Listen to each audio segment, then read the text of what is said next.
Chapter 2. The Revolt Against Islam. We have followed the efforts of subversive sects hitherto directed against Christianity and Orthodox Judaism. We shall now see this attempt, reduced by gradual stages to a working system of extraordinary efficiency, organized for the purpose of undermining all moral and religious beliefs in the minds of Muslims. In the middle of the 7th century, an immense schism was created in Islam by the rival advocates of successors to the Prophet. The Orthodox Islamites, known by the name of Sunnis, adhering to the elected Caliphs Abu Bakr, Omar, and Othman, whilst the party of revolt, known as the Shias, claimed the caliphate for the descendants of Muhammad through Ali, son of Abu Talib, and husband of Fatima, the Prophet's daughter. This division ended in open warfare. Ali was finally assassinated. His elder son Hassan was poisoned in Medina. His younger son Hussein fell at the Battle of Karbala fighting against the supporters of Othman. The deaths of Hassan and Hussein are still mourned yearly by the Shias at the Muharram. The Ismailis.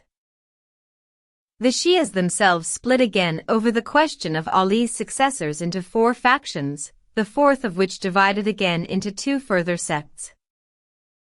Both of these retained their allegiance to the descendants of Ali as far as Jafar as-Sadiq, but whilst one party, known as the Imamiyyas or Isna Shariyas, i.e. the Twelvers, supported the succession through his younger son Musa to the 12th Imam Muhammad, son of Askari.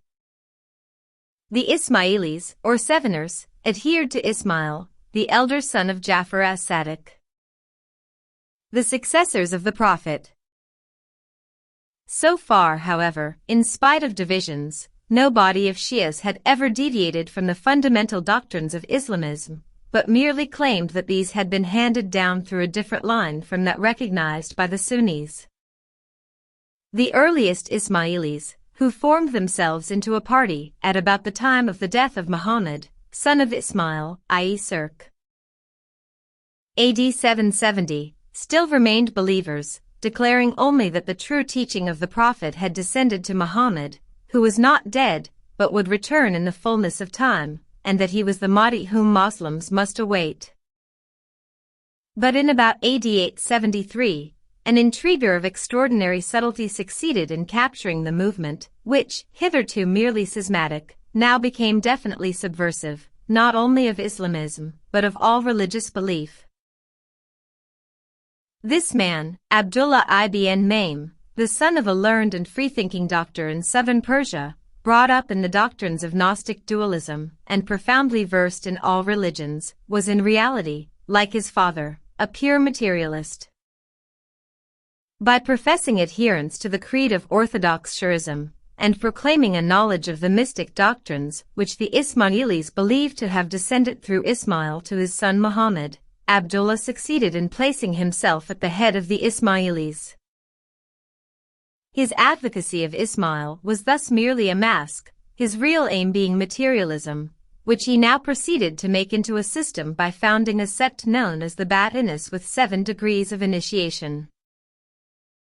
Dozy has given the following description of this amazing project: to link together into one body the vanquished and the conquerors, to unite in the form of a vast secret society with many degrees of initiation, freethinkers who regarded religion only as curb for the people and bigots of all sects, to make tools of believers in order to give power to skeptics, to induce conquerors to overturn the empires they had founded, to build up a party, numerous, compact, and disciplined, which in due time would give the throne, if not to himself, at least to his descendants.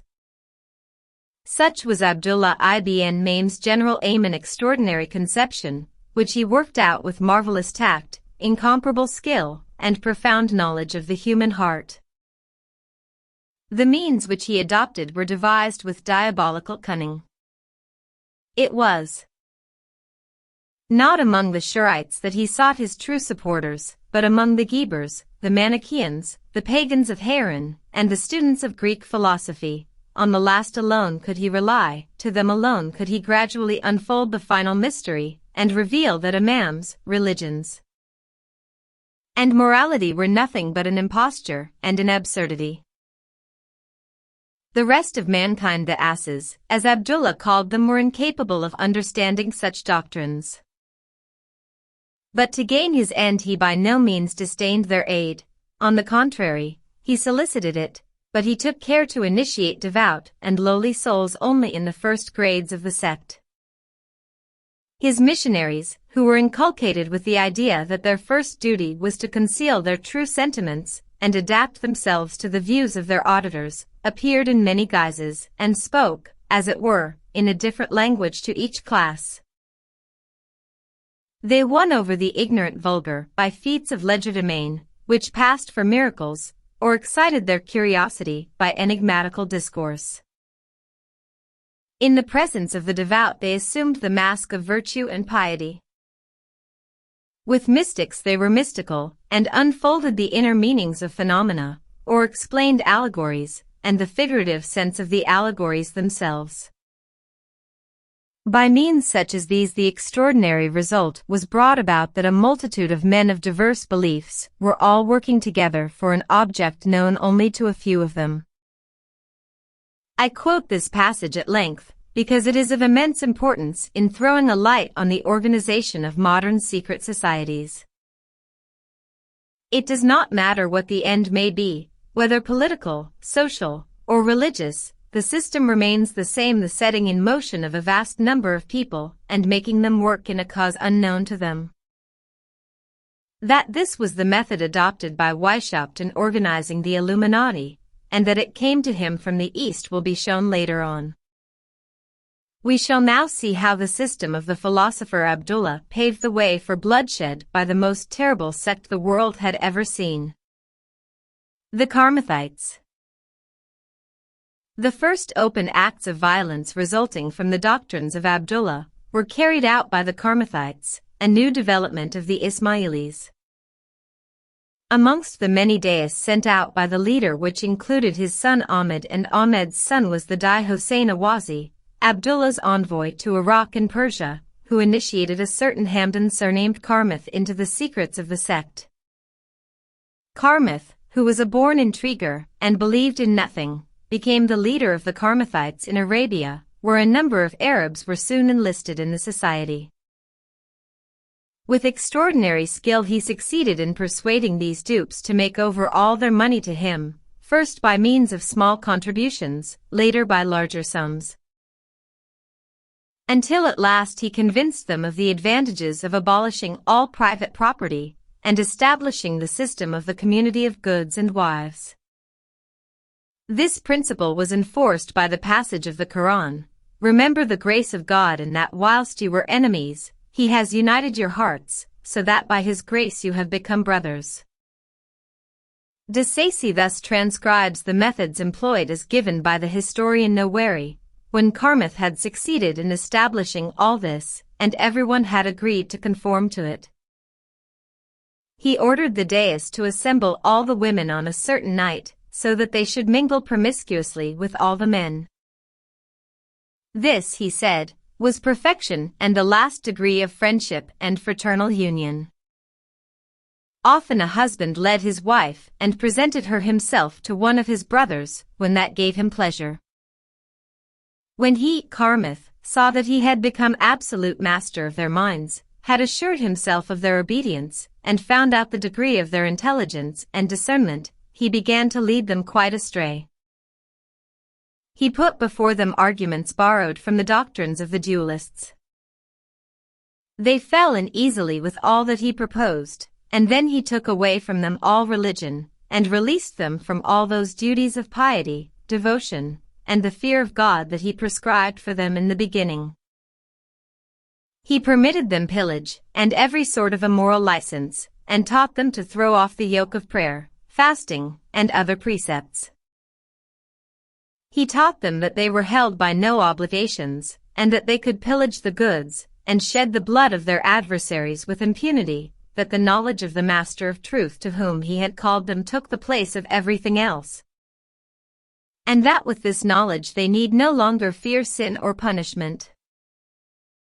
As the result of these teachings, the Karmathites rapidly became a band of brigands, pillaging and massacring all those who opposed them, and spreading terror throughout all the surrounding districts.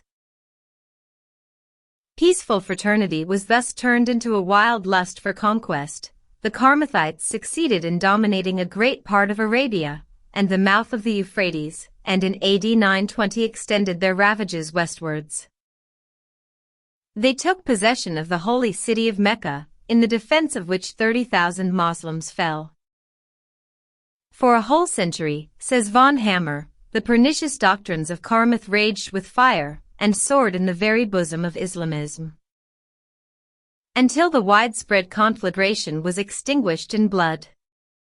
But in proclaiming themselves revolutionaries, the Karmathites had departed from the plan laid down by the originator of their creed, Abdullah ibn Maim, which had consisted not in acts of open violence, but in a secret doctrine, which should lead to the gradual undermining of all religious faith, and a condition of mental anarchy rather than of material chaos. For violence, as always, had produced counter-violence, and it was thus that while the Karmathites were rushing to their own destruction through a series of bloody conflicts, another branch of the Ismailis were quietly reorganizing their forces more in conformity with the original method of their founder. These were the Fatimites, so called from their professed belief that the doctrine of the Prophet had descended from Ali, husband of Fatima, Muhammad's daughter. Whilst less extreme than the Karmathites, or than their predecessor Abdullah ibn Maim, the Fatimites, according to the historian Makrizi, adopted the method of instilling doubts into the minds of believers and aimed at the substitution of a natural for a revealed religion. Indeed, after the establishment of their power in Egypt, it is difficult to distinguish any appreciable degree of difference in the character of their teaching from the anarchic code of Abdullah and his more violent exponent Karmath. The Fatimites. The founder of the Fatimite dynasty of the Caliphs was one Ubaydallah, known as the Mahdi, accused of Jewish ancestry by his adversaries the Abbasids, who declared apparently without truth that he was the son or grandson of Ahmad, son of Abdullah ibn Maim, by a Jewess. Under the fourth Fatimite Khalifa, Egypt fell into the power of the dynasty, and, before long, bi-weekly assemblages of both men and women known as Societies of Wisdom were instituted in Cairo. In 1004 these acquired a greater importance by the establishment of the Dar al-Hikmat, or the House of Knowledge, by the sixth Khalifa Hakim, who was raised to a deity after his death, and is worshipped to this day by the Druses. Under the direction of the Dar al-Hikmat, or Grand Lodge of Cairo, the Fatimites continued the plan of Abdullah ibn Maim's secret society, with the addition of 2 more degrees, making 9 in all. Their method of enlisting proselytes and stem of initiation which, as Claudio Janet points out, are absolutely those which Weishaupt, the founder of the Illuminati, prescribed to the insinuating brothers were transcribed by the 14th century historian Noweri in a description that may be briefly summarized thus: the proselytes were broadly divided into 2 classes, the learned and the ignorant. The Dai was to agree with the former, applauding his wisdom, and to impress the latter with his own knowledge by asking him perplexing questions on the Quran. Thus in initiating him into the first degree the Dai assumed an air of profundity, and explained that religious doctrines were too abstruse for the ordinary mind, but must be interpreted by men who, like the Deus, had a special knowledge of this science. The initiate was bound to absolute secrecy concerning the truths to be revealed to him, and obliged to pay in advance for these revelations. In order to pique his curiosity, the Dai would suddenly stop short in the middle of a discourse, and should the novice finally decline to pay the required sum, he was left in a state of bewilderment, which inspired him with the desire to know more. In the second degree the initiate was persuaded that all his former teachers were wrong, and that he must place his confidence solely in those imams endowed with authority from God. In the third he learnt that these imams were those of the Ismailis, 7 in number, ending with Muhammad, son of Ismail, in contradistinction to the 12 imams of the Imamiyyas who supported the claims of Ismail's brother Musa. In the fourth he was told that the prophets preceding the imams descending from Ali were also 7 in number, namely Adam, Noah, Abraham, Moses, Jesus, the first Muhammad, and finally Muhammad son of Ismail. So far, then, nothing was said to the initiate in contradiction to the broad tenets of Orthodox Islamism. But with the 5th degree the process of undermining his religion began. He was now told to reject tradition, and to disregard the precepts of Muhammad. In the 6th he was taught that all religious observances, prayer, fasting, etc. were only emblematic, that in fact all these things were devices to keep the common herd of men in subordination. In the 7th the doctrines of dualism, of a greater and a lesser deity, were introduced, and the unity of God fundamental doctrine of Islamism was destroyed. In the 8th a great vagueness was expressed on the attributes of the first and greatest of these deities, and it was pointed out that real prophets were those who concerned themselves with practical matters, political institutions, and good forms of government. Finally, in the 9th, the adept was shown that all religious teaching was allegorical, and the religious precepts need only be observed in so far as it is necessary to maintain order, but the man who understands the truth may disregard all such doctrines. Abraham, Moses, Jesus, and the other prophets were therefore only teachers who had profited by the lessons of philosophy. All belief in revealed religion was thus destroyed. It will be seen then that in the last degrees the whole teaching of the first 5 was reversed and therefore shown to be a fraud. Fraud in fact constituted the system of the society. In the instructions to the deist every artifice is described for enlisting proselytes by misrepresentation. Jews were to be won by speaking ill of Christians, Christians by speaking ill of Jews and Muslims alike, Sunnis by referring with respect to the orthodox caliphs Abu Bakr and Omar, and criticizing Ali and his descendants. Above all, care was to be taken not to put before proselytes doctrines that might revolt them, but to make them advance step by step. By these means they would be ready to obey any commands. As the instructions express it, if you were to give the order to whoever it might be to take from him all that he holds most precious, above all his money, he would oppose none of your orders, and if death surprised him he would leave you all that he possesses in his will and make you his heir. He will think that in the whole world he cannot find a man more worthy than you. Such was the great secret society, which was to form the model for the Illuminati of the 18th century, to whom the summary of von Hammer might with equal truth apply. To believe nothing and to dare all was, in 2 words, the sum of this system, which annihilated every principle of religion and morality, and had no other object than to execute ambitious designs with suitable ministers who, daring all and knowing nothing, since they consider everything a cheat and nothing forbidden, are the best tools of an infernal policy. A system which, with no other aim than the gratification of an insatiable lust for domination, instead of seeking the highest of human objects, precipitates itself into the abyss, and mangling itself, is buried amidst the ruins of thrones and altars, the wreck of national happiness, and the universal execration of mankind. The Druses. The terrible Grand Lodge of Cairo before long became the center of a new and extraordinary cult. Hakim VI, Fatimite Khalifa, and founder of the Dar al-Hikmat, a monster of tyranny and crime whose reign can only be compared to that of Caligula or Nero, was now raised to the place of a divinity by one Ismail Durazzi, a Turk who in 1016 announced in a mosque in Cairo that the Khalifa should be made an object of worship. Hakim, who believed that divine reason was incarnate in him, for years later proclaimed itself a deity, and the cult was finally established by one of his viziers, the Persian mystic Hamza ibn Ali. Hakim's cruelties, however, had so outraged the people of Egypt that a year later he was murdered by a band of malcontents, led, it is said, by his sister, who afterwards concealed his body, circumstance which gave his followers the opportunity to declare that the divinity had merely vanished in order to test the faith of believers, but would reappear in time and punish apostates. This belief became the doctrine of the Druses of Lebanon, whom Durazi had won over to the worship of Hakim.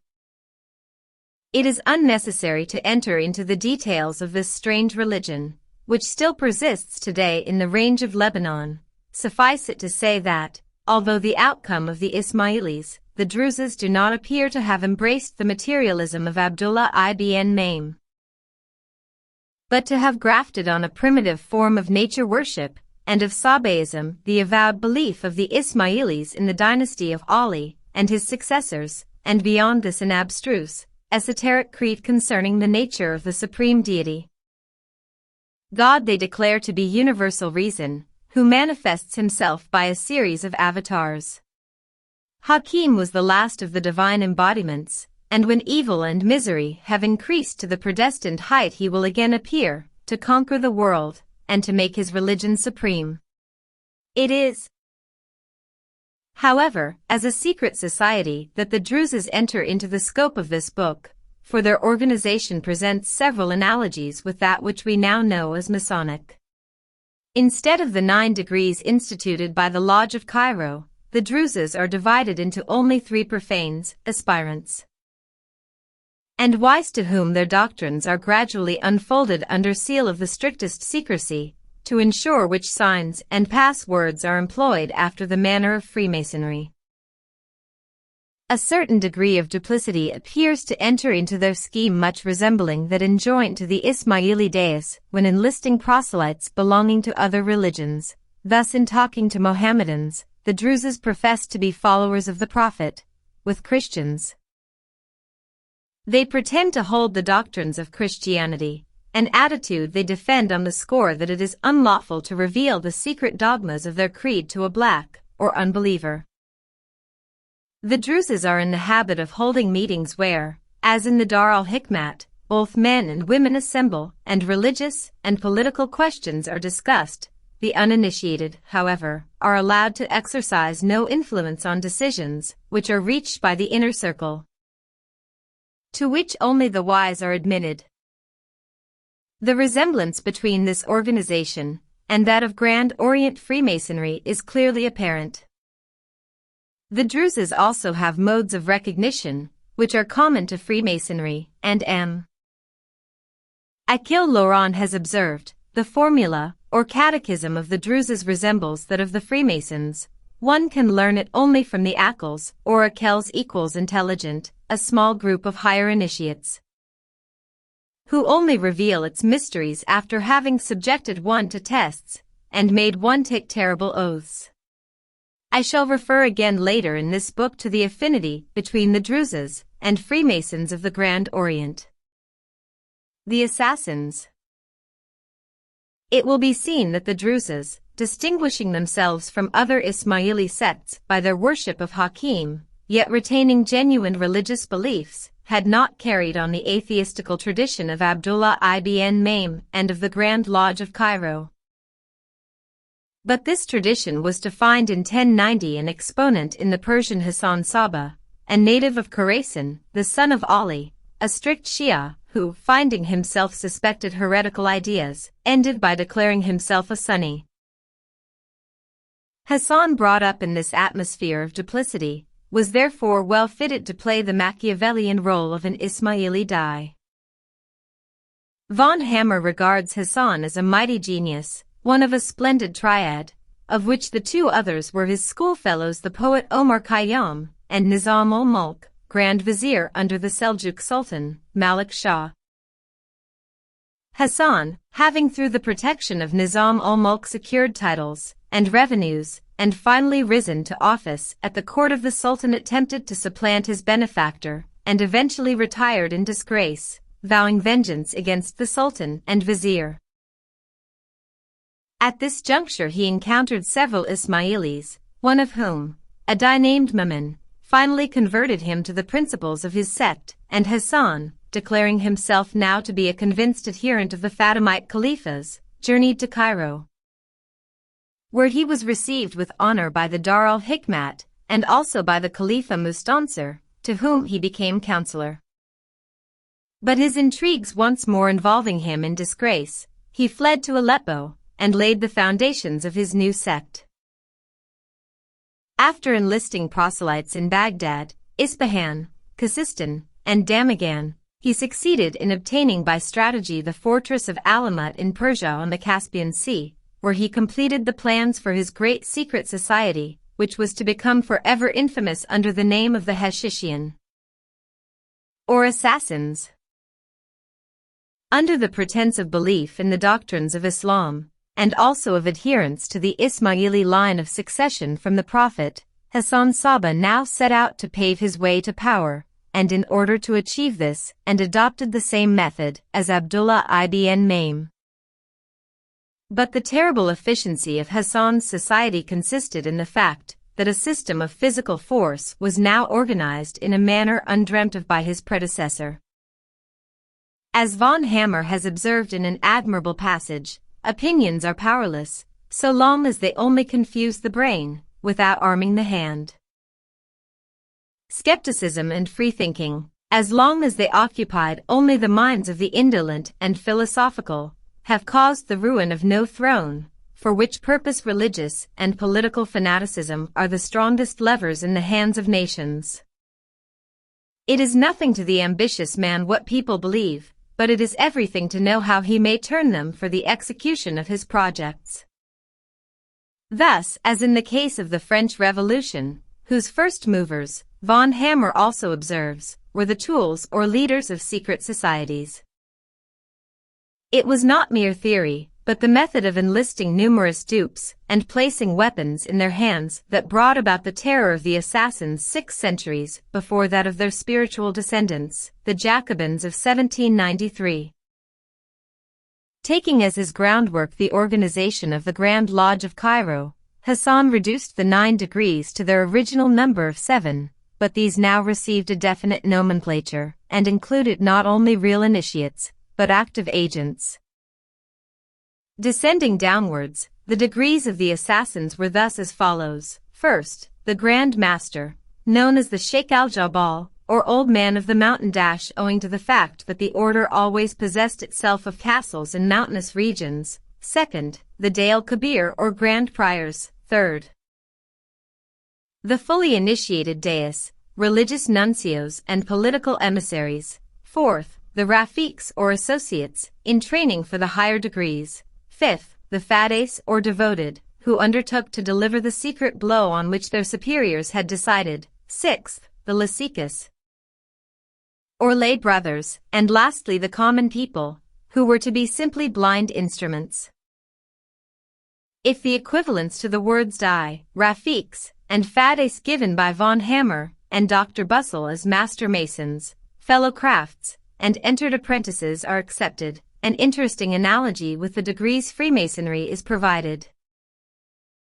Designs against religion were, of course, not admitted by the order. Strict uniformity to Islam was demanded from all the lower rank of uninitiated. But the adept was taught to see through the deception of faith and works.